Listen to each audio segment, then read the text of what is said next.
Les interviews portraits par Le Lutin avec Emmanuel Michel. Bonjour, bienvenue dans votre émission Les interviews portraits par Le Lutin. Aujourd'hui, je reçois Emmanuel Stivet. Je ne sais pas si c'est comme ça que ça se prononce. Bonjour Emmanuel. Bonjour Emmanuel, ça va être sympa ça, le ping-pong des prénoms. C'est bien Emmanuel Stivet? Voilà, tout à fait, ouais. D'accord. Bon, je te remercie de d'avoir accepté cette invitation aux interviews portraits. Merci de m'avoir invité. Bon, j'espère que tu es content d'être avec moi aujourd'hui. Mais absolument, il fait beau, c'est bien, tu avais réservé le temps et c'est parfait. Dis-moi, alors qu'est-ce qui t'a donné envie de venir faire cette interview? Écoute, quand on a discuté un petit peu ensemble, je me suis dit que l'idée était sympa et je crois que voilà, on découvre en fait beaucoup de la vie des gens, de ce qui s'est passé et il y a toujours un fil conducteur. Et voilà, c'est aussi un témoignage parmi d'autres, mais qui peut parfois donner des idées ou donner une perspective qui peut servir. Oui, tout à fait. Et en fait, moi, je fais ça dans le but aussi de donner de l'espoir et de la joie aux gens en fait qui vont écouter ils vont t'écouter en fait là. Eh ben, bon challenge. Oui. Alors commençons de l'interview. Donc, Ouais. alors toi, quand tu étais jeune, alors tu te définirais comment tu étais quand tu étais enfant, adolescent? Alors, quand j'étais enfant, je pense que déjà, on va dire que j'étais un enfant plutôt timide, plutôt probablement introverti, calme et finalement on va dire un peu voilà un peu soumis dans son éducation tout ça. Bienvenue au club. Et bienvenue au club hein. Comme beaucoup c'était un voilà un des choix en fait que font souvent les enfants finalement pour trouver leur place dans une famille et puis En fait, tu t'isolais souvent? Tu étais souvent isolé, donc. j'étais plutôt quelqu'un qui était ouais assez solitaire je dois dire. Et voilà, et en fait, c'est effectivement, pour rebondir sur ce que tu as dit, voilà, tu parles de l'adolescence, etc. Effectivement, ça a été une action vraiment consciente, volontaire de prendre le contre-pied de ça plus tard, quoi. Et c'est venu, on va dire, ouais, au lycée, à la fac. D'accord. Et tu as des frères et sœurs? Oui, j'ai un frère aîné, de 4 ans mon aîné, et qui d'ailleurs est quelque part un grand sage, quelqu'un qui m'aide aussi dans ma vie en fait. Hein. On a une forme de connivence et d'intimité qui fait que je le consulte pour pas mal de choses. Vous êtes très liés, en fait. Vous avez vous avez toujours été liés. Ouais.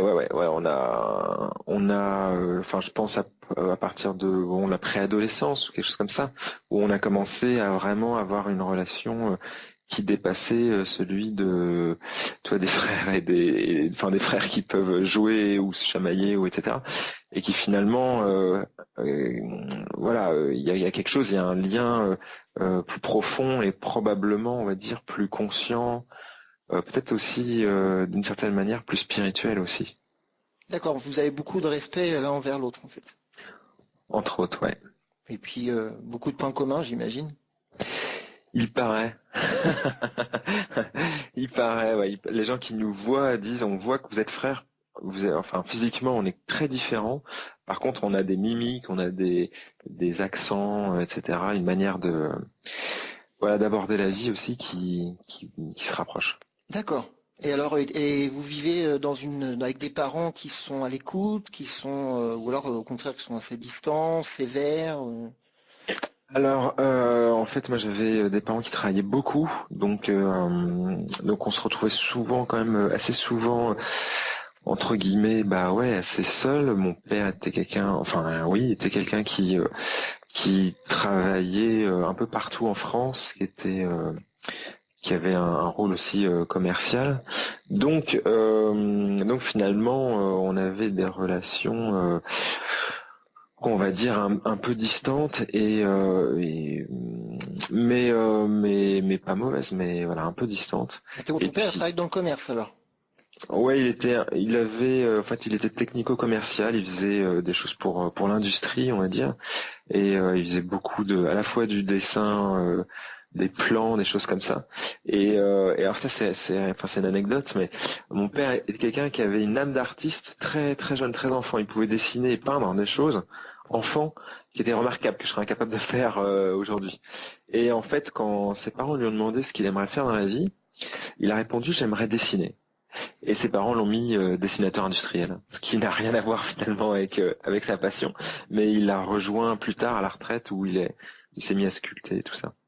D'accord, il est dans la sculpture, il fait du dessin et de la sculpture ou... Il fait sculpture modelage et puis le dessin il fait pour lui, où parfois il écrit des petits livres pour enfants, pour des écoles où il va lire tout ça, et donc il dessine, enfin il illustre des choses de son enfance ou sur le Petit Prince, des choses comme ça. Et tu le sens plus Donc épanoui aujourd'hui, peut-être?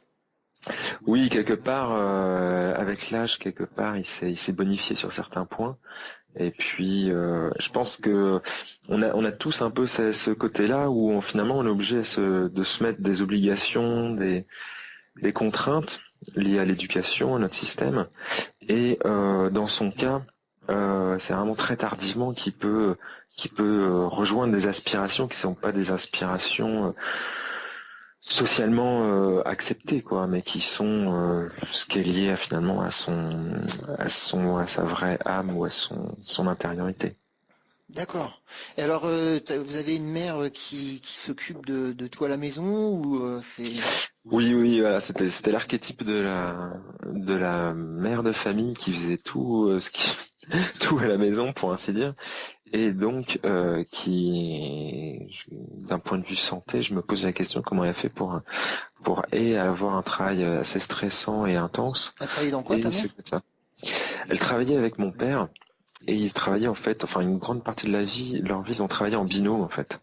Et donc, Tiens. difficulté complémentaire pour ceux qui s'amusent à travailler en binôme comme Ah ça. bah oui, oui, ils étaient tout le Euh, temps l'un sur l'autre, là. c'est ça, avec un père qui a un caractère trempé. D'accord, et ça faisait des étincelles ou ça allait quand même? Voilà, ah ouais, ouais, ça faisait des étincelles, Ouais, mais voilà, ouais. mais bon, en tout cas, Ils ont tenu la barre. ils ont tenu la barre, on va dire ça, et ouais, ils sont toujours ensemble, ils sont retraités maintenant. C'est beau. Ils ont plus de 70 ans tous les deux, donc voilà, c'est en tout cas un long parcours. Et donc toi, t'as une enfance plutôt heureuse, plutôt... Alors, on va dire globalement, on pourrait dire que oui. Euh, et puis, dans les choses notables, on va dire, j'ai grandi dans une école catholique jusqu'en sixième, et ça, mine de rien, ça m'a ouvert certaines choses. Ouais. Si ça allait à l'encontre de la culture, on va dire familiale. Je sais même pas, là, t'étais au Havre à ce moment-là? Non, en fait, j'ai grandi dans l'Eure. Dans l'heure où ça? Du côté du Vaudreuil, Louviers, c'est des petites villes de l'Eure en Oui, fait, ça me parle. voilà, qui sont sur la ligne de chemin de fer entre Paris et Le Havre. Et c'était un endroit stratégique pour mes parents aussi par rapport à leur activité. Et donc j'ai grandi dans un espace assez naturel. Mon père qui avait construit une chaumière normande, voilà, dans un endroit assez boisé, etc.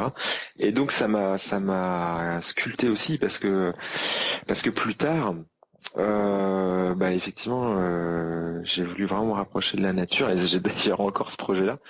Et j'ai failli vraiment faire une carrière du côté de Shanghai. Et à un moment, j'ai eu vraiment une opportunité sur laquelle que j'ai renoncé parce que justement, trop urbain, Ah, c'est de verdure. pas assez de verdure, pas assez lié à ce que j'étais, dans quoi j'avais grandi, à mon terreau, on va dire. Parce que là, tu Et tiens vraiment, là, tu trouves que tu étais vraiment à ta place dans la campagne. alors, bah, disons que là, je suis pas assez à la campagne, mais déjà pour des raisons professionnelles, c'est pas facile d'avoir une activité en pleine campagne. Ouais. Donc, je travaille sur le Havre, et pour l'instant, j'habite sur le Havre, mais vraisemblablement, je vais peut-être essayer d'habiter un peu plus dans les herbages que dans l'asphalte. Ok. Alors oui, t'allais dire des choses notables, t'allais parler de choses Ouais. notables dans ton enfance. Donc, dans les choses notables, effectivement, alors il y a eu deux choses très notables. Donc il y a eu cette éducation un peu, voilà, quand même, qui était dans une éducation des sœurs Catholique? catholiques, exactement. Et donc quelque part, je pense que j'ai eu une forme de spiritualité naturelle, c'est-à-dire j'étais pas dans le dogme ou dans voilà, dans toutes ces choses-là, mais par contre intérieurement, j'ai eu le sentiment, on va dire, d'une quasi-présence ou de quelque chose qui était là, qui m'accompagnait. Et c'est quelque chose avec lequel dont je me suis départi après quand j'ai quitté l'école des sœurs en allant dans l'école laïque. Mais plus tard, finalement, j'ai pu me souvenir de ça et me dire, ah oui, je me souviens de ce sentiment, cette sensation assez étrange, qu'il y a quelque chose d'autre, quelque chose de plus vaste, avec lequel on peut être comme en En connexion. connexion, ouais. Voilà. Donc ça, c'est quelque chose qui est pas anodin. La deuxième chose d'ailleurs qui n'était pas anodine, c'est que mon père, qui est un athée pur et dur, lui, sa plus grande peur, il me l'a énoncé plusieurs fois dans sa vie. Il m'a dit, ma plus grande peur, c'est finalement que l'un de mes enfants soit prêtre ou soit moine. Ah oui. Ça paraît étonnant, hein, mais c'est quelque chose qu'il a formulé à plusieurs reprises.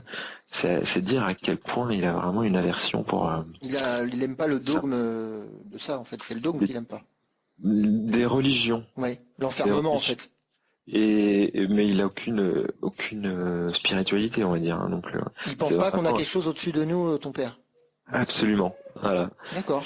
C'est donc un athée pur et dur. Et donc je l'ai été moi aussi par mimétisme et par adhésion. Je l'ai été en gros hein, de la cinquième jusqu'à voilà la fin de la fac quoi. En gros, à peu près. Il a fallu des bouleversements dans ma vie pour Pour te finalement reconnecter à ça.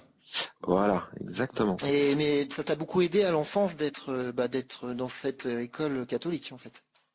Disons que je pense que ça a été une forme de enfin je pense que ça m'aide maintenant parce que quelque part ça me permet de me dire au-delà des dogmes, au-delà des croyances, de tout, et puis voilà, du mimétisme social ou quoi, j'ai eu un sentiment qui était un peu, on va dire, immanent, et qui était là avant même le dogme.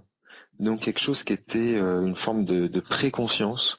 Et un autre événement d'ailleurs rigolo, c'est que quand j'étais enfant, allez, je sais pas quel âge j'avais, mais imaginons 6 ans, 7 ans, à un moment dans le jardin de mes parents, je courais, et Ouais. j'ai été comme scotché par un pêcher qui avait comme une couche laiteuse en fait, sur les Sur branches, les sur branches. le tronc, etc. Et, et bon, voilà, je me suis dit à ce moment-là, tiens, est-ce que j'en parle ou pas? Et je me suis dit non, si j'en parle, de toute façon, personne d'autre le verra, il me croira. Donc je suis reparti dans ma course de rechef. Et finalement, on peut dire que sur le moment, ça m'a pas servi à quoi que ce soit, mais c'est avec le recul où je me dis, tiens, voilà quelque chose que j'ai perçu par une forme de sens ou que mon cerveau a interprété ou peut-être traduit d'une certaine manière, mais qui était là avant même toute culture, toute forme de dogme ou etc. Et donc c'est quelque chose qui existait avant avant d'être rentré dans un moule quelque part.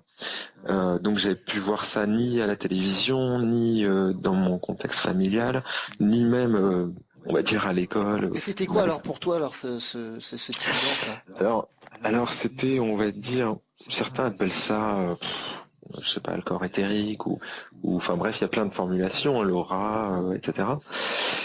Et donc, c'est des choses où plus tard, j'ai pu avoir de manière un peu, voilà, ponctuelle, hein, pas permanente, mais ponctuellement, revoir des choses comme ça qu'on pourrait dire de l'aura, mais avec cet avantage de pouvoir me dire, tiens, mais c'est pas qu'une affabulation, c'est que quelque part, alors même que j'étais enfant et que j'avais aucun moyen en fait d'avoir accès à ce type d'information, eh bien ça existait déjà. Et donc quelque part peut-être ça a servi à ça, c'est-à-dire à servir à me dire plus tard, beaucoup plus tard, que ça existait déjà avant même toute forme de lecture ou toute forme de voilà d'influence. Alors tu vis à la campagne en fait, Mhm. avec des parents très occupés, et donc tu étudies. Est-ce que tu as un élève studieux à l'école? Oui, on va dire relativement. J'étais pas une tête de classe dans les petites classes, mais je faisais l'effort juste pour voilà pour être un enfant assez sage et voilà et sans problème on va dire d'une manière générale. Et donc tu continues comme ça jusqu'au collège, jusqu'au lycée? Alors en fait quand j'ai quitté l'école des Sœurs, je suis allé dans une ville distante en fait de chez mes parents à Rouen. À Rouen, oui. Et du coup, ça a beaucoup compliqué ma vie, en fait. Il y a eu une phase très difficile parce que, d'une part, ça m'obligeait à me lever plus tôt parce que j'avais le train, enfin j'avais la voiture, le train, après j'avais de la marche, tout ça pour aller jusqu'à l'école. Je connais un peu ça parce que je suis à Beuzeville. Ouais, J'habitais à Quetteville et en fait j'allais en internat à l'Aigle. Je sais pas si tu connais. d'accord, ok, Donc pendant 3 ans ça.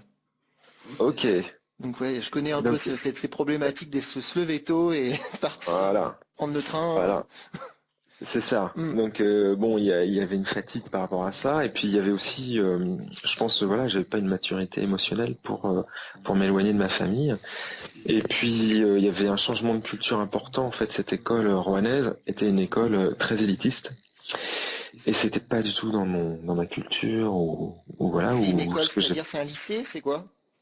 C'était en cinquième, quatrième. Donc c'est un collège là. Hmm. Voilà. Et en fait, en gros, hein, c'était un collège pour préparer à faire un lycée un peu huppé et tout ça à Rouen, quoi. C'était intentionnel d'aller dans cette école?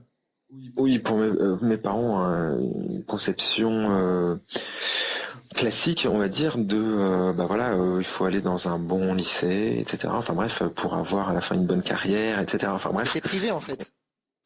c'était pas privé, Ah, c'était public, public. mais on avait pu en fait accéder à ça. Et du coup, ça a été finalement un élément très perturbant pour moi parce que sans le savoir, enfin sans avoir conscience ou mettre des mots là-dessus, j'ai vécu, ouais, on va dire une dépression là-bas. Et donc avec vraiment tous les symptômes aussi, c'est-à-dire à la fois émotionnels, mais aussi des capacités intellectuelles, cognitives, c'est-à-dire ma mémoire dans laquelle j'avais une très bonne mémoire et que tout d'un coup qui devenait mais absolument Désastreuse. Tu désastreuse, tenais plus rien. des capacités, voilà, des capacités qui s'étaient complètement effondrées, enfin tous les symptômes, on va dire, qui peuvent accompagner en fait ce type de problématique. Alors c'est quoi qui t'a bloqué là-bas le plus? Je pense que c'était la conjugaison hein, à la fois de la distance avec ma La famille, fatigue aussi? la fatigue et puis un contexte culturel où finalement j'arrivais pas à me lier d'amitié avec des gens qui étaient trop différents De toi? de moi. C'était un autre C'est monde. des, c'est des valeurs complètement différentes, c'était très compétitif, c'était Ah bon, oui, enfin bref. là on est ah oui, dans la compétition, oui, bah en fait à l'image de là où tu vas après dans l'industrie où Voilà, tu vas exactement. être en Une compétition. vraie préparation par rapport voilà, hein, au monde moderne, on va dire. Ouais, Mais du coup, moi, j'étais pas du tout préparé à ça et c'était violent. ça a été une mauvaise, enfin bon, un mauvais passage. Donc, ce qui s'est passé, c'est qu'à la fin de la quatrième, finalement, en gros, mes notes ayant été divisées peut-être par deux ou je sais pas combien, enfin peut-être pas, j'exagère, mais enfin en tout cas elles avaient chuté d'un bon tiers, quelque chose comme ça. Le collège s'est dit bon bah il vaudrait peut-être mieux parce que j'avais par rapport à ma naissance, tout ça, j'avais commencé l'école plus tôt, donc il disait oui c'est pas grave si jamais on le fait redoubler, de toute façon il sera dans la moyenne d'âge voilà de sa classe, etc. Et puis en fait, c'est là que c'est intéressant, c'est que mon frère qui est 4 ans mon aîné, donc qui était encore jeune à l'époque, a eu la on va dire le clair senti de dire mais en fait si on le met dans une autre école quoi, qui se rapproche, qui revienne près de nous, même si c'est une école moins voilà moins reconnue, et ben ça se passera bien et il en sera d'autant mieux quoi. Et finalement mes parents ont suivi un peu ce conseil là Merci les et parents. effectivement merci les parents quand même. Mais bon, ils ont bien perçu qu'il y avait quand même un truc quelque part, mais ils se sont perçus après coup. Et finalement, j'ai pu reprendre voilà, continuer le collège et le lycée sans encombre, euh, voilà, en revenant du côté de Louviers en fait. D'accord. Et donc là, tu reprends un cursus habituel. Alors le truc c'est que je reprends mon cursus habituel où voilà, en faisant des choses liées à l'économie, hein, enfin vraiment être dans la suite de mes parents, mais sans trop savoir ce que j'allais faire comme métier. Et d'ailleurs, je suis rentré à la fac, toujours sans savoir quelle allait être ma carrière. J'ai choisi en fait de faire un DUG un peu bâtard, on va dire, au Havre. Donc je devais partir parce qu'il n'y avait rien dans le Est-ce que coin. toi, tu avais des aspirations à ce moment-là? Tu savais ce que tu voulais faire ou alors tu voulais faire ce que tes parents voulaient que tu fasses ou je sais pas. Non, en fait, je savais pas ce que je voulais faire, mais j'avais une petite idée de ce que je voulais pas faire. Ah, c'est déjà ça. Et voilà, et je me suis dit, bon, il va falloir que j'ai quelque chose qui me permette de m'ouvrir, en tout cas, vers des aspects qui, voilà, juste être dans l'industrie ou dans le commerce, ça me Pas du parlait tout. pas vraiment. Mais du coup, j'avais une voisine qui avait étudié le chinois, en fait, à l'université du Havre. Et du coup, moi, ça me parlait beaucoup. J'étais très tourné vers l'Asie. Euh, voilà, pour plein de Oui, raisons, j'avais bah oui, t'as pratiqué le quelques raisons à judo. évoquer. Pourquoi l'Asie t'attire? En fait, j'avais pratiqué le judo et puis j'étais attiré, voilà, je pense comme pas mal de jeunes par voilà, par des lectures, des choses. J'avais essayé d'apprendre un petit peu le japonais en on va dire en autodidacte, mais c'était un peu léger, T'aimais mais bien bon, tout ce en qui tout était cas. manga, etc., la culture japonaise? Même pas Non? les mangas à l'époque, c'était pas vraiment très connu, mais donc c'était voilà, c'était la culture asiatique me parlait, Hmm. et puis donc du coup je suis allé à l'université du Havre où j'ai poursuivi des études qui me permettaient de m'ouvrir soit sur une licence de droit, soit sur une licence d'éco, et sur en fait un master en 2 ans de commerce avec l'Asie, en étant spécialisé sur la Chine. Et du coup, c'était un peu dans cette optique-là, c'est-à-dire en me disant, bon, si je sais pas trop quoi faire, peut-être que je saurais mieux dans 1 an, 2 ans, 3 ans, je pourrais soit me tourner vers l'économie, soit le droit, soit, pourquoi pas, bah, effectivement, me spécialiser sur Alors l'Asie. pourquoi l'économie, pourquoi le droit? Parce que c'était purement un choix stratégique d'avoir des ouvertures voilà, sur un travail. On va dire, c'est simplement une stratégie parapluie, c'est-à-dire, bah, je sais pas ce que je veux faire, mais comme ça, j'aurai plus de possibilités statistiques de faire des choses que si jamais, je sais pas moi, si je me spécialisais trop dès l'origine, quoi. D'accord. Donc, finalement, ce qui va se passer, c'est que, bah oui, la carte asiatique va tourner à plein. C'est-à-dire que je me suis dit, bon bah, même si je sais toujours pas ce que je veux faire, au moins j'aime la langue, donc j'ai appris le chinois, tout ça. J'aime la culture, donc et puis je vais aller là-bas. Je vais aller là-bas pour des stages, et puis ensuite pour travailler, enseigner, et puis continuer mes études donc en linguistique Et chinoise. là, tu vas là-bas, alors? Donc voilà, je vais aller Tu là-bas vas en où, fait à la fin exactement? de la fac. Alors je vais aller principalement à Shanghai. D'accord. Et, et en fait, après donc un peu plus de 2 ans passés là-bas, Tu restes je me suis... 2 ans d'affilée. Voilà, voilà. Et bien en fait, après un peu plus de 2 ans là-bas, je vais me dire bon bah il y a vraiment un virage parce que je maîtrisais bien la langue chinoise et j'aurais pu voilà y rester, travailler, etc. Ou alors revenir en Mhm. France. Et Et ta petite campagne te manque pas là-bas? ma compagne était chinoise en fait D'accord, là-bas. mais non, mais je Et parle de la donc campagne, la nature. la Oui, mais campagne, les deux. mais t'as raison. En fait, la campagne me manquait beaucoup. Et puis bon, c'est un type de vie, un genre de vie, tout ça qui finalement ne répondait pas tout à fait à mes attentes, ouais, en termes d'équilibre et puis même de travail. Hein, c'était pas, je voyais pas trop vers quoi C'était m'épanouir. plutôt industriel là-bas. Bah, Shanghai, si tu veux, c'est pas tant l'industrie que le commerce. Hein, c'est très très Ouais. commercial, hein, très commerçant.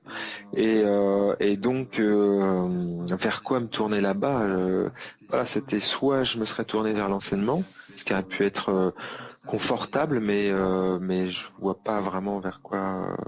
Enfin, comment j'aurais pu m'épanouir non plus dans ce contexte-là. Soit effectivement une carrière commerciale, c'est-à-dire que j'avais une offre en revenant en fait de Chine, j'avais postulé auprès de CMA CGM, qui est forme de commissionnaire, Les transporteur. camions qu'on voit passer là, CMA, CGM. Voilà, qui est un grand groupe, un très Avec grand des groupe gros international. conteneurs. Voilà. Et donc l'idée c'était d'aller travailler en Chine pour eux. Et finalement, j'avais postulé là-dessus et finalement on avait trouvé entre guillemets un terrain d'entente pour que j'aille travailler à Shanghai et j'aurais été purement commercial finalement. Et j'ai eu une autre offre qui s'est faite exactement en même temps. Donc le même jour, j'avais la réponse pour cette autre offre, qui était pour la Chambre de commerce et d'industrie de Paris, en gestion financière. Parce que quand je suis revenu de Chine, j'ai fait une année de spécialisation en gestion financière dans une école de commerce qui s'appelle l'ESSEC, qui est en région parisienne, et qui était un autre moyen pour moi d'ouvrir en fait, d'ouvrir des potentialités, des possibilités pour plus tard. T'as eu cette intuition qu'il fallait que tu fasses ça? Et oui, tout à fait. Et en fait, ce qui s'est passé, c'est finalement j'ai opté pour cette deuxième solution, c'est-à-dire pour la gestion financière, qui en soi ne m'attrayait pas plus que ça, mais intellectuellement c'était pas inintéressant, mais qui me permettait de rester en France, d'être dans un secteur beaucoup moins compétitif, c'est-à-dire concurrentiel, c'est-à-dire que la Chambre de commerce et d'industrie de Paris a une vocation de soutien à l'économie, d'aide à la création d'entreprises, C'est etc. plus localisé. C'est plus en France, quoi. C'est plus en France, et puis surtout, on n'est pas dans un secteur de concurrence, c'est-à-dire qu'on aide les entreprises, mais l'objectif finalement de la Chambre de commerce, elle n'a pas de concurrence. C'est un soutien en fait. C'est un soutien au tissu économique. Par rapport à ma pensée de l'époque, en plus, c'était très en phase, parce que pour moi, voilà, le but du jeu, c'est la société, si elle fonctionne bien, c'est parce qu'il y a une économie saine qui est positive, qui est comment on va dire, qui est croissante, etc. Et quand on regarde dans l'histoire des différents pays, etc., on s'aperçoit que bah oui, le social peut se développer parce que c'est soutenu par un tissu économique sain. Si jamais il n'y a pas le tissu économique, on ne peut pas créer du social. On ne peut pas développer plein de choses, que ce soit en médecine ou que ce soit à tout point de vue, quoi. Excuse-moi, j'aimerais revenir sur ton séjour à Shanghai pendant 2 ans. Qu'est-ce que tu retiens de ce séjour de 2 ans là-bas finalement? Qu'est-ce que ça t'a appris en quelques mots? Sur toi et sur le monde en fait. Alors, effectivement, si on rentre dans le détail, pour savoir pourquoi aussi je suis parti en Chine, il manque un élément. Il manque un élément, c'est qu'en fait, quand j'étais à la fac, donc j'étais devenu un pur athée dans la lignée familiale. Et ce qui s'est passé, c'est que quand j'étais, je crois, en troisième année, me semble-t-il, en deuxième ou en troisième année de fac, j'ai eu à un moment une expérience très particulière qui se rapproche un peu d'une expérience de mort imminente. C'est-à-dire que j'étais dans ma chambre, j'étais en train de réviser et d'apprendre des cours pour des partiels jusqu'au moment où mon cerveau a un peu scratché, quoi. Voilà. Et donc, ce qui a permis un changement, un état de modifié de conscience. Oui. Où finalement j'ai eu comment on va appeler ça, une expérience extatique où on va dire j'ai eu à nouveau conscience de cette quasi-présence et d'une chose qui est beaucoup plus vaste que moi, qui est une forme de conscience, on pourrait dire, ou c'est peut-être une conscience, ou c'est peut-être la conscience unifiée, c'est difficile à expliquer. Mais d'une manière avec une force, une puissance que j'avais évidemment jamais vécue et qui était à la fois libératrice et à la fois qui m'a donné d'autres états de conscience dans le même temps, c'est-à-dire que j'ai eu à la fois une fusion avec mon environnement, c'est-à-dire c'est comme si la chaise qui était à côté de moi ou les meubles dans la pièce dans laquelle j'étais, c'était une partie de moi-même, une partie de mon corps. Donc je pouvais sentir la poussière sur ce mobilier, comme si c'était de la poussière sur ma peau. Et puis l'autre état intérieur extrêmement puissant, quoi. C'était un état d'amour, c'est la présence de l'amour, mais un amour au sens les Grecs ils parlent d'agapé, où on pourrait dire c'est un peu l'amour compassion ou l'amour mystique, c'est-à-dire un amour inconditionnel et comment dire qui est total, quoi. C'est pas un amour d'un être avec un Et autre alors être. C'est comment tu vraiment gères ça? C'est alors comment je gère ça? C'était quelque part, je pense, une réponse intérieure à une problématique lointaine. Et puis surtout, ça m'a ouvert des perspectives, c'est-à-dire que euh, en fait, ça va changer aussi, ça va engendrer une vraie recherche de me dire tiens, mais si ça existe, qu'est-ce qu'il y a derrière? Est-ce qu'on peut le revivre? Quelle est la vérité qu'il y a derrière? Et puis qu'est-ce que ça implique? Et donc, comme j'étais embringué évidemment dans un cursus sur l'Asie et la Chine en particulier, j'ai décidé de faire mon mémoire de fin d'études sur le taoïsme antique et médiéval et finalement de rapprocher un peu cette expérience-là des expériences des sages taoïstes avec le Tao, avec des expériences extatiques en fait, hein, d'état modifié de conscience, d'unité aussi avec l'environnement, etc. Et donc ça a été une vraie passerelle pour moi qui m'a ramené à une forme de spiritualité, mais finalement assez en fait, ça philosophique s'est et imposé très, à toi, enfin complètement là.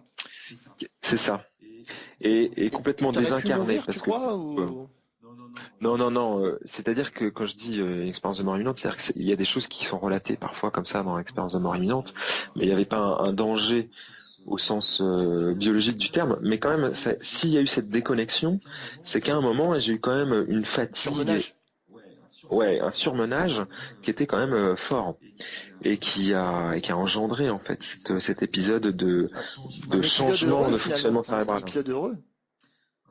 Un épisode heureux, tout Et à donc fait. alors ça, tu décides Voilà. d'aller là-bas en Chine, mais alors qu'est-ce que tu retiens de l'expérience globalement en une phrase Alors, de, de la Chine, le, de de la Shanghai? Chine.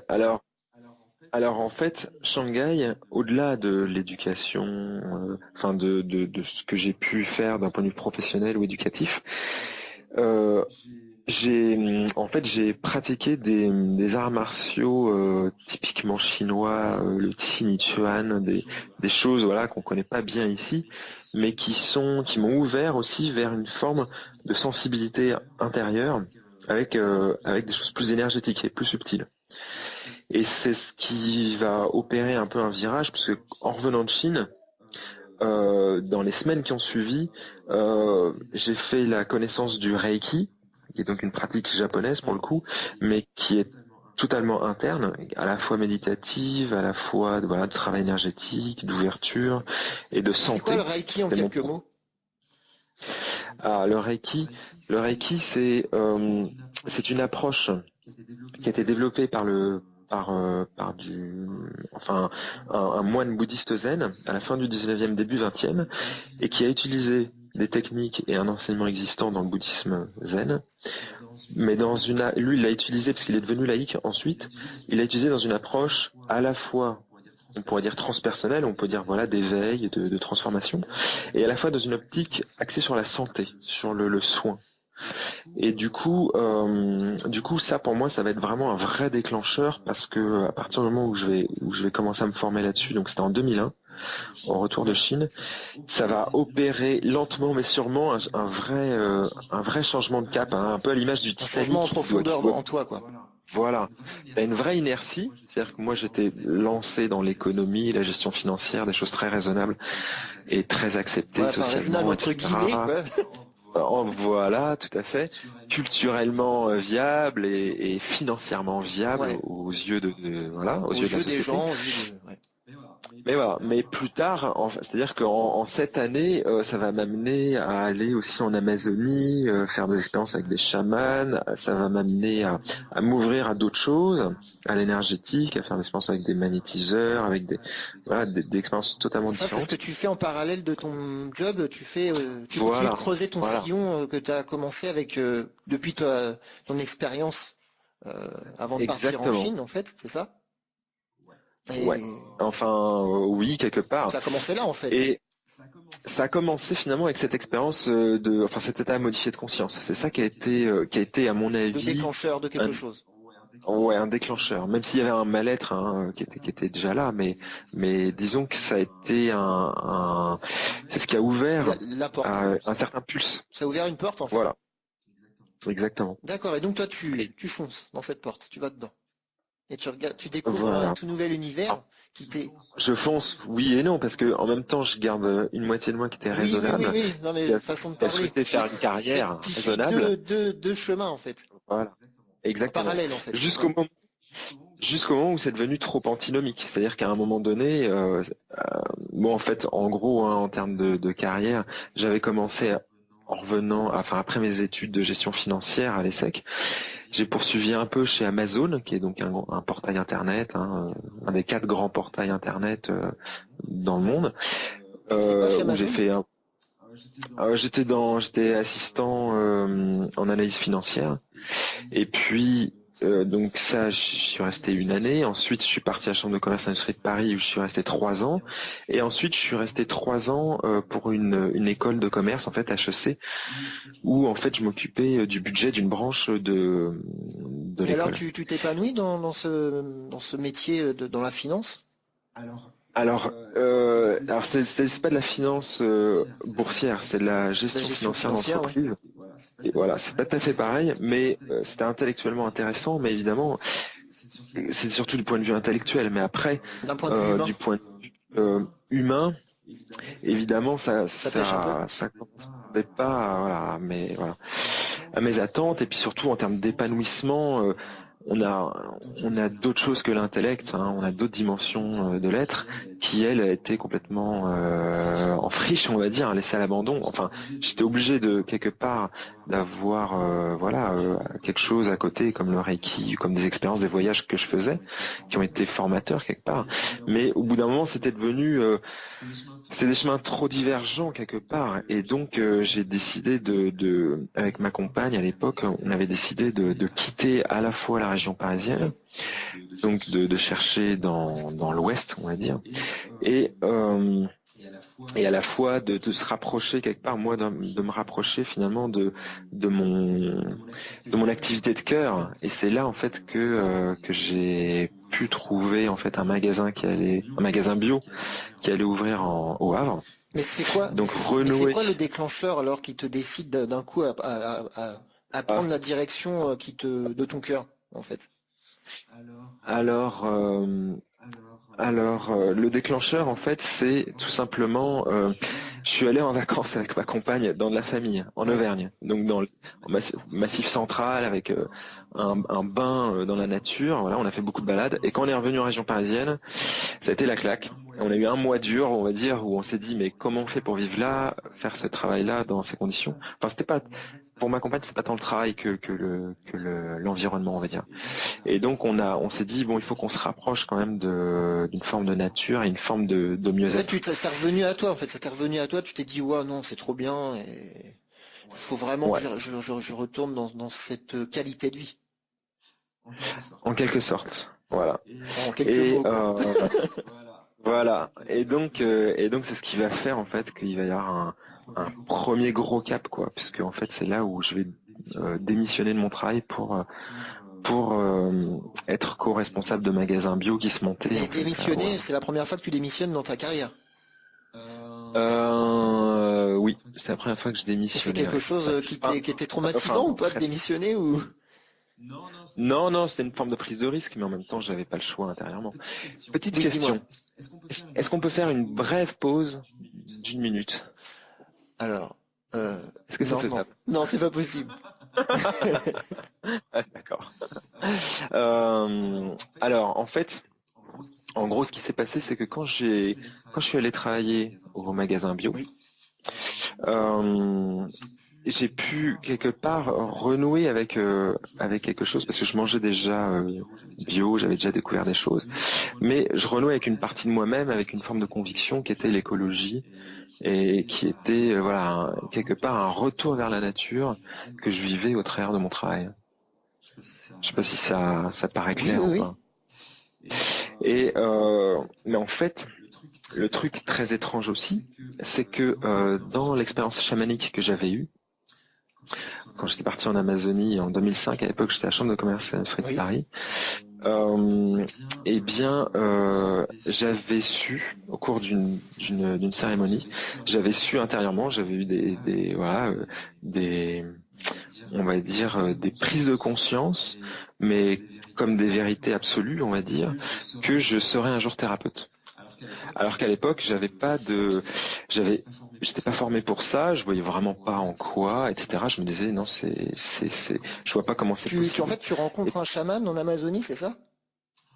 En fait, c'est pas j'ai rencontré un chaman, c'est-à-dire que c'est quelque chose qui s'est préparé depuis la France, parce que j'avais d'abord, en fait, j'avais fait partie d'une association qui s'appelle Arutam et qui est une association qui est très branchée sur l'écologie des pays d'Amérique latine, essayer de sauvegarder les espaces forestiers, etc., mais aussi les cultures amérindiennes, et principalement d'Amérique centrale, Mexique, et puis d'Amérique du Sud avec le Pérou, l'Équateur, etc. Et donc, c'est dans ce cadre-là, en fait, avec l'association où je suis allé au Pérou, et donc il y a un médecin sans frontières qui était président de cette association, je pense qu'il l'est toujours, et qui connaissait bien les chamans, parce que le chamanisme là-bas, c'est aussi la base de la médecine locale. Et donc lui, il avait un pied des deux côtés, c'est-à-dire qu'à la fois il avait, par son expérience, parce qu'il avait vécu en Équateur, etc., en immersion profonde, il avait vu et perçu beaucoup de choses par rapport à leur approche, et en même temps, il percevait aussi, Il s'appelle comment cet homme? Il s'appelle Patrick Costa. D'accord. Il a écrit plusieurs livres d'ailleurs. Et donc il a vécu des choses qui lui ont fait changer aussi sa perspective, qui l'ont ouvert à des choses aussi, comment on va dire, plus subjectives et moins socialement raisonnables, mais qui lui ont démontré que oui, Transcendante, en fait. voilà, on va dire ça. Et donc qui ont fait que dans son association, il était aussi ouvert à ça et de manière, à mon avis, très juste et très saine. Et donc c'est grâce quelque part à l'association que j'ai pu à mon tour découvrir ça en Amérique Et du alors Sud. donc tu découvres ça et qu'est-ce qui se passe là-bas? Ça Non, serait mais très long globalement. à dire, mais globalement, ça m'a ouvert encore davantage à l'énergétique, on va dire, un petit peu à me dire que bah oui, il y a pas photo, il faut suivre vraiment le chemin de notre chemin intérieur et faire des compromis, ça va un temps, mais faut vraiment se diriger vers ça, quoi. Donc quelque part, ça a été une expérience de plus qui est venue encore Te conforter dans ce choix que tu avais fait déjà, enfin que tu es en cours. Exactement. Donc finalement, quand j'ai pu entrer dans cette branche bio, ça a été un nouveau déclencheur, hein. C'est-à-dire que c'est parce que j'ai travaillé au magasin bio que j'ai pu prendre beaucoup plus connaissance de plantes, que aussi j'ai pu connaître le métier de naturopathe, enfin apprendre en tout cas ce que c'était, et ensuite à nouveau quitter ce mode-là pour me développer vers davantage d'énergétique, etc. D'accord, donc alors le magasin bio, finalement ça t'ouvre aux fruits et légumes et puis aux plantes, etc. Mais alors Ouais. c'est parce que tu apprends à connaître les produits, tu apprends et tu t'es en contact avec la nature en final. Entre autres, exactement. Est-ce que... Allô? Oui, Excusez-moi. Tu sais, il faut gérer plusieurs choses en même temps. Et les vacances pour les enfants font que je dois être à gauche, à droite, mais je suis de retour. merci. Alors attends, Alors, je vais donc on en refaire une était... petite introduction. Vas-y. Donc les imprévus de la vie étant ce que ça arrive, hein, les imprévus. Donc on retrouve Emmanuel Stivet. Rebonjour Emmanuel. Rebonjour. Donc nous en étions à ton arrivée en magasin bio. Ouais, donc effectivement, arrivé en magasin bio Au Havre. au Havre avec ma compagne, et en fait, dans les choses rigolotes, hein, il y a toujours des anecdotes Je rigolotes, t'en prie, vas-y. mais le responsable du magasin dans lequel je vais travailler s'appelle aussi Emmanuel, donc nous voilà trois Ouais, c'est ça. Emmanuel, et en fait c'est très rigolo parce que c'est là que t'as des coïncidences. C'est que moi, je me suis dit, bon, tu sais, quand je partais de la gestion financière, etc., je me suis dit, bon, bah, je vois pas pourquoi ils vont embaucher quelqu'un comme moi je sais pas, qui est pas Pas formé au d'expérience là-dedans. bio, ou Ouais. etc. Mais en fait, ça a été un coup de cœur. Ça a été un coup de cœur réciproque, et finalement, voilà, ça nous a amené à travailler ensemble et être amis encore aujourd'hui, voilà, et tu te dis parfois, il y a pas de hasard, c'est-à-dire que ça devait arriver. Ça se passe tellement naturellement en fait. Et c'est vraiment rigolo, mais ma compagne par exemple qui me suivait, euh, elle a dû changer évidemment de travail. On travaillait tous les deux à HEC avant de venir, donc c'était une démission Oui. aussi. Et finalement, ce qui s'est passé, c'est que elle a jamais fait un jour de chômage parce que dès qu'elle a arrêté finalement un travail, même quand elle est venue au Havre, elle a eu je sais plus 3 ou 4 entreprises. Dès qu'elle a terminé un travail, le vendredi et le lundi, elle commençait un autre travail. Et tu te dis mais c'est fou parce que dans une période comme la nôtre, on pourrait se Pas dire de voilà travail. c'est pas possible, mais si. Et voilà. La Et loi de moi si l'attraction, j'avais là. la loi de l'attraction, exactement. Et, en fait, moi, si j'étais pas venu au magasin bio, j'aurais probablement jamais trouvé. Enfin, c'est toujours difficile à dire, hein, mais il fallait que je passe par le magasin bio aussi pour comprendre vraiment quelle était ma voie, parce que ma voie, maintenant, hein, elle commence à elle commence à se développer quand même. C'est pas seulement effectivement, il y a Oui. l'énergétique. Il y a aussi l'aspect santé, nature, écologie qui passe beaucoup par le bio, parce que c'est aussi un moyen d'ailleurs de soutenir l'écologie que de manger bio, hein. C'est pas que pour notre propre santé, c'est aussi un moyen de soutenir l'écologie. Et puis bon, maintenant j'ai un vrai, comment dire, un autre axe qui est plus spirituel où, comme je forme des gens à l'énergétique, etc., il y a aussi un enseignement C'est spirituel, mais un peu, on va dire, œcuménique ou qui est sans dogme, sans religion, qui est plus sur des valeurs et des enseignements croisés, on va dire. d'accord, mais alors tu me parles d'énergétique, c'est quoi pour toi, enfin c'est qu'est-ce que tu fais avec l'énergie? Alors, déjà, le Reiki est une technique Ouais. énergétique. Donc ça a été on va dire la base, vraiment le socle, hein, que j'utilise toujours beaucoup. Mais après, alors, bonne question, hein. L'énergétique, vaste mot d'ailleurs, un peu fourre-tout, on y trouve tout et n'importe quoi. Mais ça va aussi bien de l'acupressure, c'est-à-dire un peu l'acupuncture mais sans aiguille avec des pressions, que un type de réflexologie aussi, réflexologie auriculaire ou autre, que les moxas qui sont utilisés aussi souvent par les acupuncteurs. C'est quoi ça, le moxa? Euh, alors les moxas, c'est en fait on utilise un bâton d'armoise et on en brûle l'extrémité pour en obtenir une braise incandescente qu'on va approcher à une certaine distance de la peau pour finalement chauffer des points ou des zones. Et ce qui va permettre d'avoir une réaction évidemment nerveuse, musculaire, sanguine, lymphatique, etc. Mais au-delà de ça, évidemment il y a un peu plus que ça. Et donc Ça ça travaille amène pas que le aussi à corps, un certain type de... ça travaille aussi, j'imagine, les corps éthériques, l'aura peut-être? Bien sûr, ouais. Alors, d'une manière générale, tout ce qui travaille le corps travaille de toute façon aussi bien les émotions que les autres dimensions, on va dire, de Ça travaille l'existence. toutes les dimensions Donc spirituelles, émotionnelles, enfin, je sais pas, il y en a 4 au moins de dimensions. voilà. Alors si on prend une vision indienne, voilà, tu as des dimensions, on va dire Mentales, mentales, émotionnelles, spirituelles, énergétiques, dans spirituelles le aussi. sens de l'énergétique, spirituelle, voilà, physique. il y a rien, enfin, spirituel, comment dire, spirituel. En fait, c'est un mot aussi hein, qui est un peu fourre-tout. On va dire, plutôt que spirituel, je vais utiliser le terme de sens, du sens et de la conscience, pour essayer d'être plus D'accord. spécifique.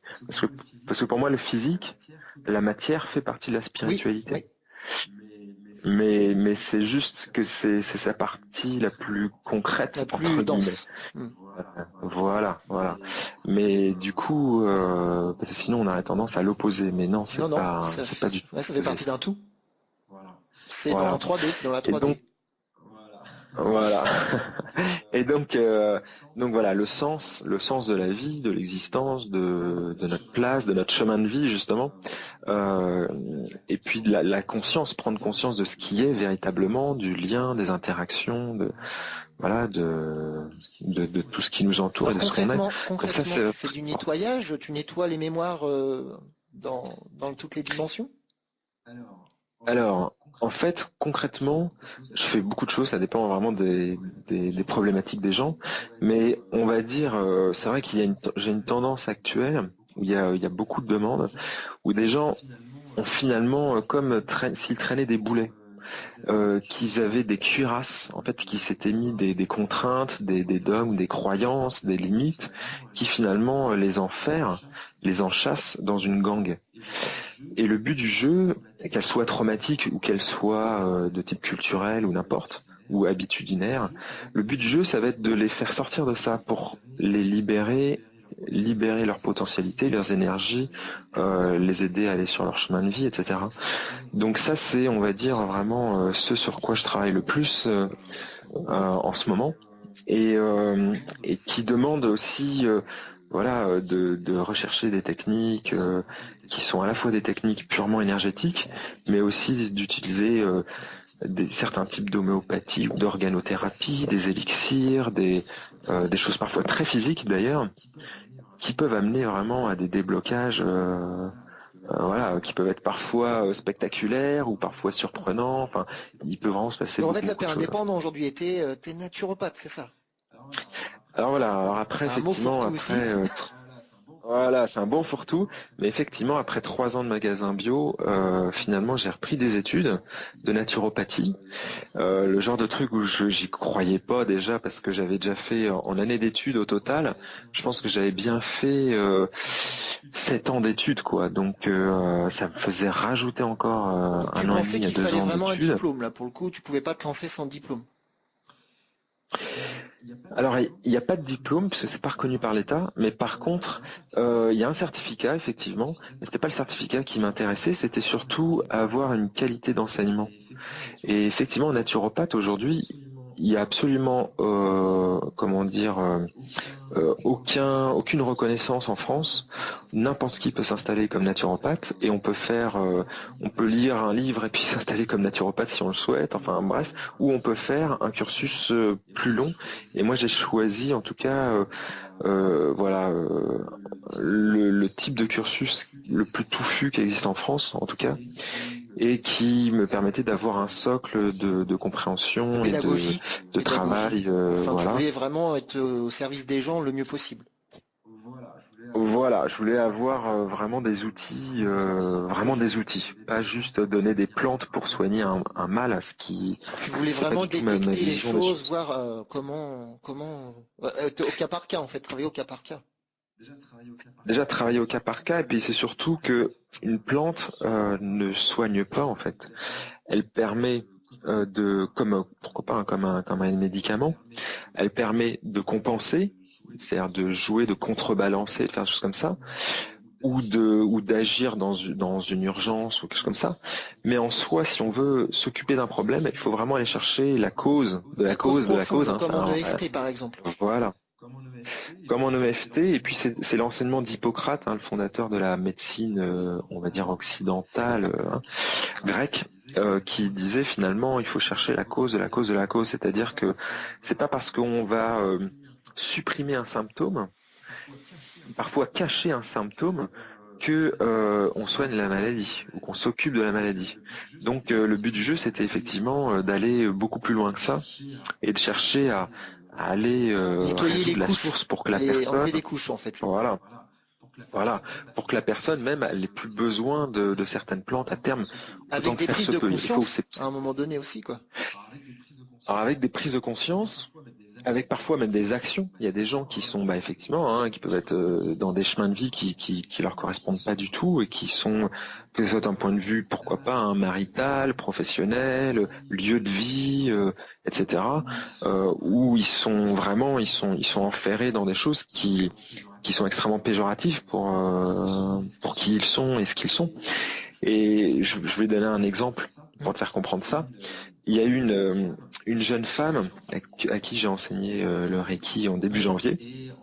Et en fait, elle a eu un premier effet qui se coule, c'est-à-dire elle s'est sentie très zen, etc. dans les premiers 15 jours, 3 semaines.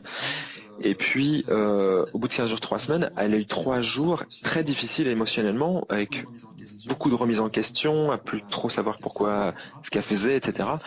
Et en fait, tout d'un coup, elle s'est rendue compte, mais ça a été une prise de conscience, mais lapidaire, euh, en fait, elle ne travaillait pas depuis des années à s'occuper de ses enfants. Et elle s'est rendue compte qu'elle n'avait pas sa place, en fait, là-dedans. C'est-à-dire qu'elle n'avait pas de reconnaissance, que c'était plus sa place, en tout cas, et qu'elle s'investissait pas, que c'était pas un moyen d'épanouissement. Et donc, elle s'est mise à chercher du travail. Elle avait déjà commencé un peu en dilettante avant, mais là, ça a été de manière, tout d'un coup, c'est devenu un pulse, en fait. Et dans la semaine qui a suivi, elle a trouvé du travail, et depuis, elle travaille, d'ailleurs, on est resté en contact. On se voit, d'ailleurs, occasionnellement. Et où clairement, elle dit, c'est sûr que c'est pas comment dire, un chemin paradisiaque, parce qu'il y a des problématiques dans son travail, mais elle se réalise, elle s'épanouit, elle change, elle s'est métamorphosée et voilà, elle comprend Elle est le plus sens qu'il y proche a de ce derrière. qu'elle devrait faire dans sa vie. Exactement. Et ça résout certaines de ces problématiques. Et en fait, à la base, elle était venue à l'origine me consulter par rapport à des problématiques de ses enfants. C'est-à-dire que il y avait des problématiques liées à des comportements, des choses qui se passaient chez ses enfants, notamment un enfant. Et en fait, c'est complètement intriqué avec ce que vit la maman. Comment elle est, Ouais. dans quel état elle est. Et les enfants souvent Oui, matérialisent, expriment des problématiques. comment il Voilà, s'imprègne à fond des parents en fait. Il s'identifie presque. exactement. Ils ont beaucoup moins de barrières que nous et ils sont beaucoup plus sensibles, Absorber des perméables, choses, ouais. mais aussi, voilà, mais ils manifestent Eh oui. aussi beaucoup plus. Et quelque part, ce qui se passe avec la maman, c'est aussi ce qui permet de résoudre la Et problématique là, de ça va très l'enfant. Ouais. vite en ce moment avec les énergies qu'on a en ce moment. Même les enfants sont très rapides à changer d'énergie en fait. Ah voilà.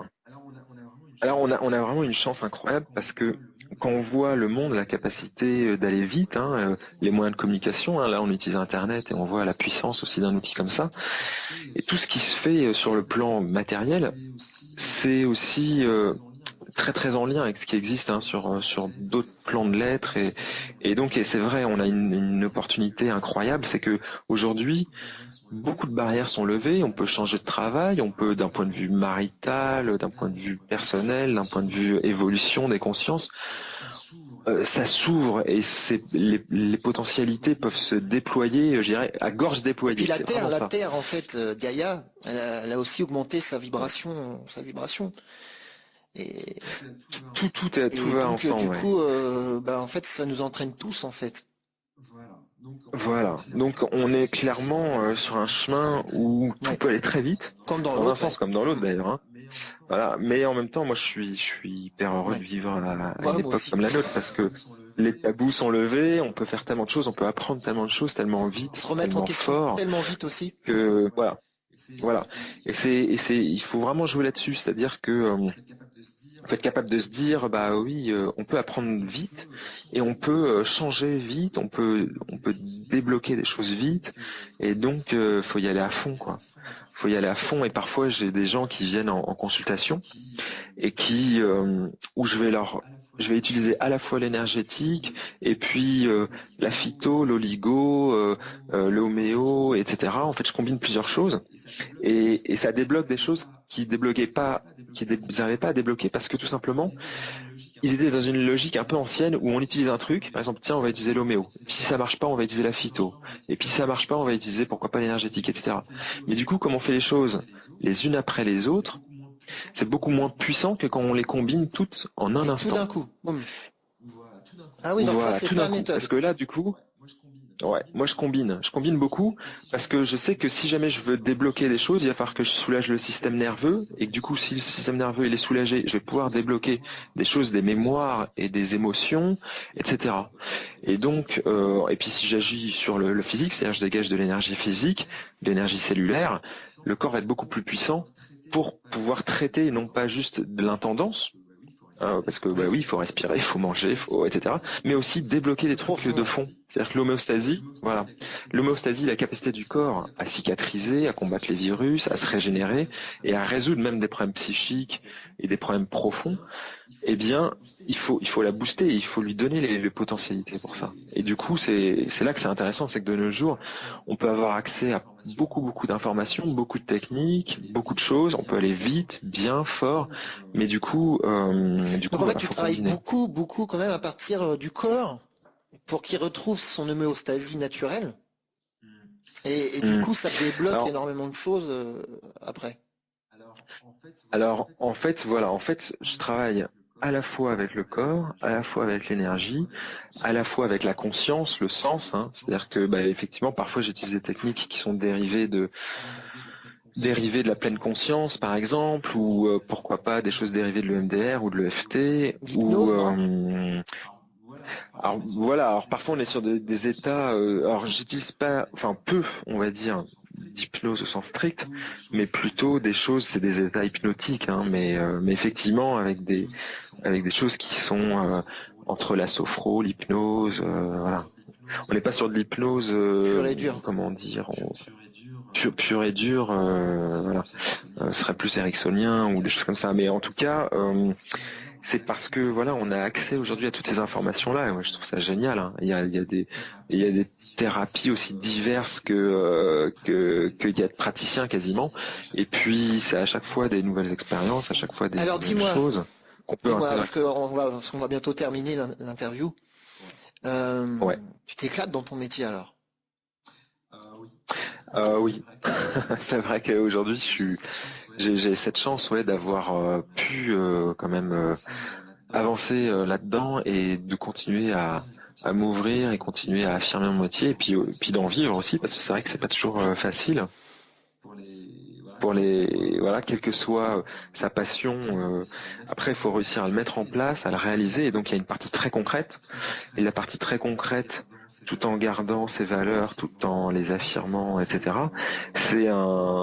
Ça fait partie du chemin. Il faut vraiment y aller, quoi. Et alors toi, tu continues d'évoluer, tu trouves des nouvelles techniques, tu continues d'avancer en fait dans ton métier chaque jour en fait ou chaque. Ouais, c'est le but du jeu, exactement. C'est le but du jeu parce que plus on s'ouvre, plus on va aussi vers. C'est un chemin continu, c'est-à-dire que c'est pas parce qu'on est arrivé à un endroit que c'est la T'arrives fin au de notre Saint Graal, chemin. ça y est. Et enfin voilà, en fait non, pas du tout. Il n'y a pas de Saint Graal. Et justement, il faut continuer il faut être toujours très réceptif à vers où le courant nous tend. Parce que peut-être que voilà, aujourd'hui je fais de la naturopathie, de l'énergétique, des choses plus, on va dire, transpersonnelles, etc. Voilà, plus ça va, là, plus je fais aussi de l'enseignement, mais donc un enseignement qui est un enseignement plus, enfin, plus transpersonnel. On ne sait pas vers quoi Tu te vois l'avenir alors oui à l'avenir nous amène. tu te vois faire quoi alors? Ça, c'est une Dans très les bonne prochains question. mois, les prochaines semaines ou même les prochaines années? Ouais. En fait, je pense que de toute façon, c'est la vie, hein, qui nous amène, hein. Et on voit les patients qui viennent nous voir, c'est pas les mêmes. On voit le bouche à oreille. Les choses deviennent plus faciles aussi sur certains plans. Donc, je pense a priori, hein, que ça tend en tout cas vers encore plus Tu vois? d'enseignement, C'est-à-dire tu ferais des Alors il conférences, y a tu eu ferais... peut-être que ça sera sous forme de conférence ou aujourd'hui l'enseignement que je fais il est au cabinet en fait, hein, c'est dans des formations, Ouais. des choses comme ça. Mais mais on verra. Soit ça sera plus enseignement, soit ça sera peut-être d'être facilitateur, c'est-à-dire d'amener des praticiens dans une forme de pôle ou quelque chose comme ça pour répondre à des besoins, à être en synergie sur des problématiques. En tout cas, je pense que ça va se développer encore davantage dans le sens d'un soin, mais d'un soin beaucoup plus complet en fait, hein, de l'humain, c'est-à-dire pas seulement effectivement au strict point de vue des symptômes ou du physique, mais De aussi l'être. émotionnel, de la pensée, voilà, de l'évolution de la pensée, des croyances, etc., du transpersonnel, donc une ouverture à l'autre, etc. Donc je pense que on y va, comme aussi sur l'écologie, je pense qu'on y va bon an mal an, mais en tout cas, il faudra quelque part aussi qu'il y ait des promoteurs de ça, et peut-être que ça sera là une Alors au niveau place écologie, tiens, à un moment. je veux dire un petit mot. Alors on parle de la terre, la pollution, etc., le non-respect de la terre. Et en fait, moi, il y a peu de temps, voilà, on m'a fait prendre conscience qu'en fait, Gaïa, en fait, elle savait se nettoyer toute seule, elle savait faire tout ça toute seule. Donc en fait, Mhm. nous, ce qui nous est demandé, c'est faire un nettoyage personnel, chacun. Et en fait, Mhm. voilà, on n'a pas à s'occuper de Gaïa, en fait. Alors, disons que toute chose, hein, c'est-à-dire même une rivière, sait s'auto-nettoyer dans une certaine, comment dire, jusqu'à un certain point. C'est-à-dire que effectivement, cette capacité de la nature à s'auto-régénérer, euh, nous-mêmes d'ailleurs, on est un élément de la nature, on n'est pas à part de la nature, donc on a aussi cette Oui. capacité. Mais ça ne veut pas dire que ça sert à rien d'aider cette régénération, que ce soit pour nous-mêmes ou que ce Bah, soit pour les en le faisant rivières. pour nous-mêmes, en fait, on le fait pour elle, en fait. De toute façon, on le fait pour elle. Mais c'est la même chose pour la rivière d'ailleurs. C'est sûr que si nous, on apprend à bah oui, avoir un autre comportement Ouais. vis-à-vis de l'écologie, les rivières vont être assainies, et voilà. Donc on prend le problème moins en aval qu'en amont, puisque si jamais c'est en aval, effectivement, on va s'amuser à aller essayer de nettoyer des déchets ou mettre je sais pas quoi dans les stations de voilà d'épuration, bref. Mais donc il y a plusieurs niveaux de lecture. Mais pour nous, effectivement, c'est évident que plus nous on arrivera à nous autogérer dans le nettoyage et dans l'équilibre. Et plus globalement la nature, voilà la Ça va mieux. terre, Parce voilà que bah, ira mieux, dans les c'est actes, clair. après, nous, on aura des actes différents, finalement. Parce qu'on aura on aura des prises de Ouais, conscience, finalement. Hmm. exactement. Il y a je pense que tu connais une indienne qui Oui. s'appelle Amma, qui est voilà un grand personnage. Qui fait des interventions aussi pour l'ONU, etc., qui joue à la fois sur l'écologie et sur l'humanitaire, avec une très grande force d'intervention sur la planète. Et en fait, elle aborde ça vraiment par cet aspect-là, c'est-à-dire qu'elle essaie aussi de promouvoir tout ce qui est écologie, les éco-constructions, l'agriculture biologique, parce qu'évidemment, plus on arrive à nettoyer l'amont, et plus l'aval aussi, c'est-à-dire même notre conscience aussi, se nettoie. Alors que elle, à la base, cette femme-là, qui est donc une indienne, considérée comme un Mahatma, donc une grande âme, on pourrait dire un peu un Bouddha, quoi. Eh bien, on pourrait dire, tiens, mais qu'est-ce qu'elle va faire dans ces